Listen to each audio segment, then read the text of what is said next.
Hi, get ready with me for a networking lunch with a former colleague.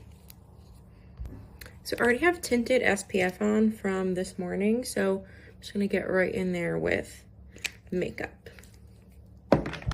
So there are a ton of different ways to network one-on-one.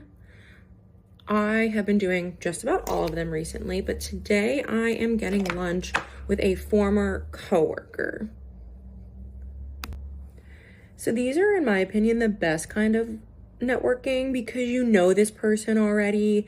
There isn't the stress of having to look them up or treat it like an interview, and you more than likely would just be able to enjoy yourself while also helping yourself professionally.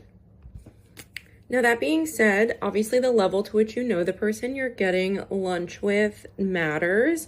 I worked with this person for a pretty long time, both when I was a more junior staffer and then when we were a bit more on the same level. So we have a really good working relationship and know each other really well. So what's nice about that is I can be a little more casual today, both in what I'm wearing and how we interact, because we're also kind of friends outside of the workplace. We have a lot of common interests. And so this is like a no pressure get together, just me talking to her about ways that she could potentially be helpful for me in my job search and any ideas that she might have or leads for positions that I should be looking at. Now, that being said, no matter how good of a friend you consider this person, you should still treat it like a professional event. You know, I'm not going to roll up in sweatpants or looking grody. And I will be the one who is making the plans, staying on top of it, making sure that time still works for them, creating the reservation, etc. Because when it comes down to it, you are still asking this person for a professional favor. So no matter how good of friends you are or the relationship you maintain outside of your professional life, if you're the one asking for something, you want to be the one putting in the work. So in this specific case, we've actually been trying to schedule this for a couple weeks now, and she travels a lot for work and I've been back and forth and such. So it has taken a second, but we've both been totally understanding of each other's schedules, and important to be making that reservation at somewhere that lets you move it quite easily. So that has not been an issue either.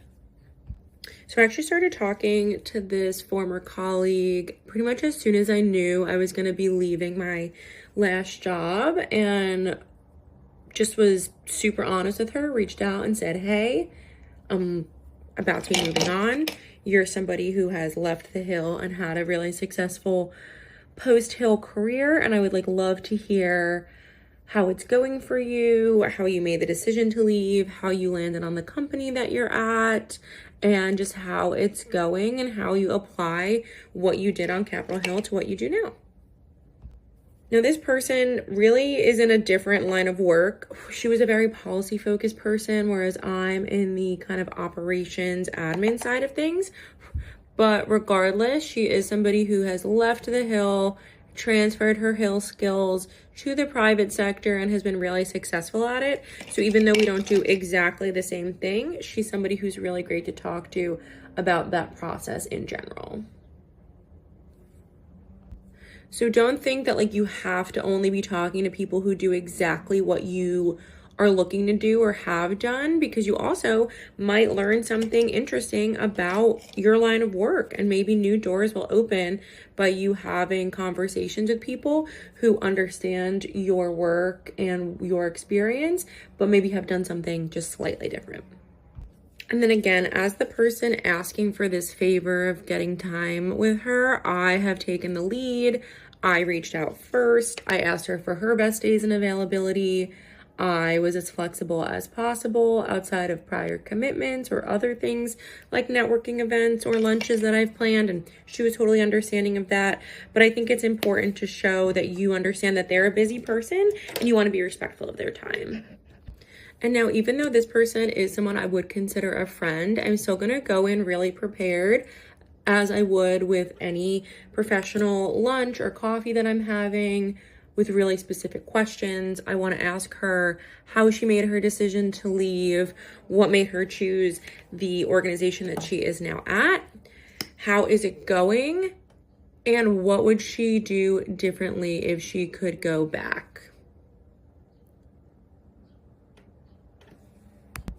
It's really important to understand that people like to talk about themselves. You know, if you like to talk about yourself, so does everybody else. So when you're going into these types of meetings, coffees, lunches, you want to ask this person about themselves because you want that information in the way that's going to benefit you career-wise, but it's also going to work out in a way that makes you more likable and approachable because they know that you're interested in them. You don't want to just come in and be like, how can you help me? So it's important to come in with a little bit of knowledge about what they already do, but lots of interesting questions that you're ready to ask them. Then once you've kind of gotten through that situation and you have what information you're looking to get from them about their experience, then is a good time to move on to you and what you are looking for from them. And coming in with specifics is really important. So my first kind of couple professional lunches, once I knew I was looking for a new job, were with people I am closer with. And so I was comfortable saying to them, you know, I don't know what I don't know, and how they helped me kind of hone in on what kind of jobs I should be looking for.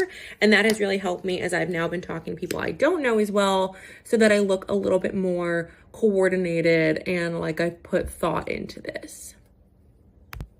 Something important that I have designed for myself is basically my own version of a stump speech, so that not on a lunch like today where this person already knows me, but if I'm maybe talking to somebody that doesn't know me as well, I can kind of give them my resume top lines in like 30 seconds to a minute so they know exactly where I'm coming from. And then at the end of my little stump speech, I kind of go right into what I am looking for in my next position, so that the floor is open and they have all the information that they need from me to be able to provide guidance and helpful insights. So I think the biggest takeaway is that professional lunches, coffees, etc., even with people you already know, are extremely important, especially if things have changed in your career plan or what you're looking for.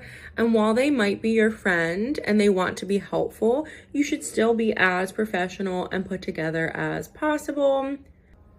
But the nice thing about knowing them is that that first impression piece is gone.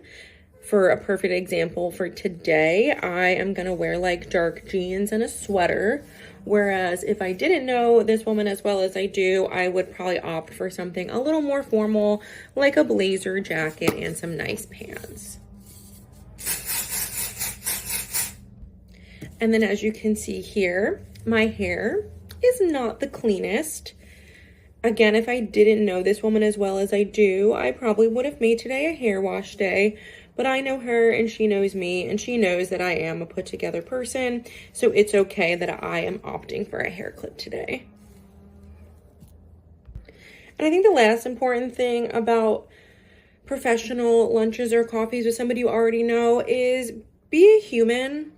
Like, don't be just a robot coming in asking them professional advice.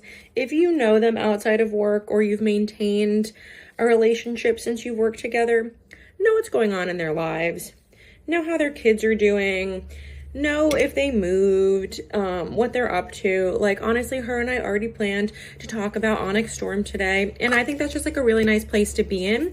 So while we may not have worked on the same team, we may not have been like work wives, we still knew each other really well and have maintained a positive and normal relationship outside of work. Okay, I think that's it. I'm gonna go get dressed and get ready to head out, because as with any professional event, you should be there early, because if you are early, you're on time. If you're on time, you're late. And if you're late, don't bother. So I'm gonna go jump on the metro and get to my professional lunch with a former colleague. Wish me luck.